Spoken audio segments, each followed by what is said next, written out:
elle publie des chiffres qui sont corrects. Ah ouais. Enfin, alors, je vois quand même des profits qui tendent vers zéro. Hein. En agrégé, on attend peut-être du zéro plus sur les profits des entreprises européennes.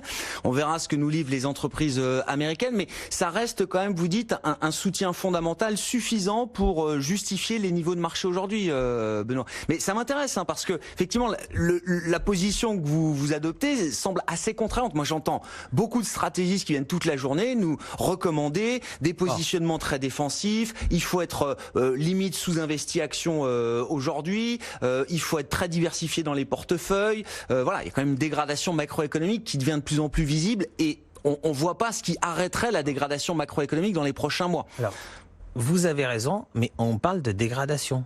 Enfin, ce que je veux dire, c'est que pour l'instant, les économistes les plus négatifs parlent de dégradation.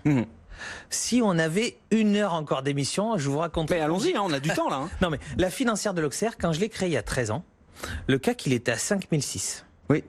En juillet il est monté à 5008, c'était il y a 13 ans, hors dividende.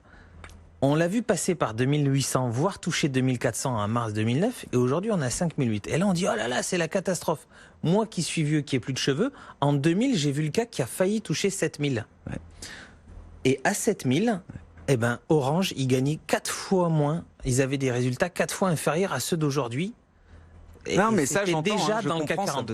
Donc, ce que je veux dire, c'est que tout le monde dit, vous commencez à avoir des économistes qui disent attention, ça se dégrade, on va vers le crack. On est à plus 20 depuis le début de l'année. On est à plus 10 ou plus 12 depuis 2 ou 3 ans. Alors, on me reprendra, ce sera peut-être plus 11, etc. Mais en attendant, on est sur des résultats que les 3/4 des sociétés du CAC 40 n'ont pas vu il y a 3 ans. Ouais.